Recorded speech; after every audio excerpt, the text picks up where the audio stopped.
एक छोटे से गांव में जहां पहाड़ों के बीच फूलों की घाटियां थीं, एक प्यारी सी लड़की रहती थी जिसका नाम था चांदनी। चांदनी को रात में तारों को देखना बहुत पसंद था। हर रात वह अपनी खिड़की के पास बैठती और चमकते तारों से बातें करती। उसकी दादी माँ कहती थीं, बेटी, तारों में जादू होता है। अगर तुम सच्चे दिल से कुछ मांगो तो एक तारा तुम्हारी बात सुन लेगा। एक रात जब चांद आसमान में चमक रहा था, चांदनी ने देखा कि एक तारा बहुत तेज झिलमिला रहा था। वह तारा बाकी तारों से अलग था। उसका रंग नीला था और वह कभी कभी इधर उधर सरकता हुआ लगता था।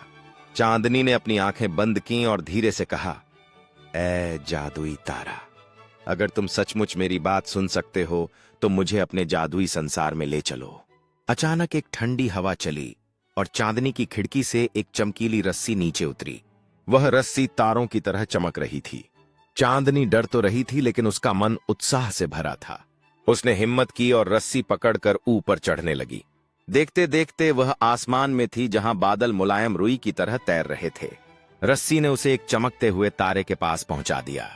तारा इतना बड़ा था कि उस पर एक छोटा सा बगीचा था जिसमें चमकीले फूल खिले थे। वहां एक छोटी सी परी बैठी थी जिसके पंख तितली की तरह रंग बिरंगे थे।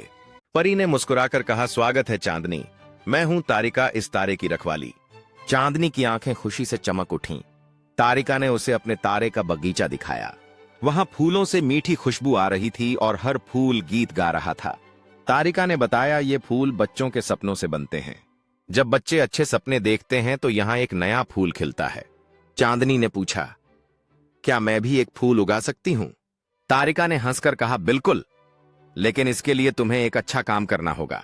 तारिका ने चांदनी को एक छोटा सा चमकीला बीज दिया और कहा, इसे अपने गांव में बो दो और हर दिन इसे प्यार से सींचो। चांदनी ने बीज को ध्यान से अपनी जेब में रख लिया।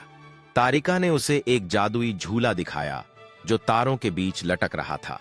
चांदनी उस पर बैठी और झूला उसे तारों के बीच ले गया। वहां उसने देखा कि तारे आपस में हंस रहे थे और एक दूसरे को कहानियां सुना रहे थे। एक तारे ने चांदनी को अपनी कहानी सुनाई। मैं एक बार एक बच्चे की इच्छा पूरी करने पृथ्वी पर गया था। उसने मांगा कि उसकी मां ठीक हो जाए। चांदनी ने सोचा, अगर मैं भी अपने बीज से ऐसा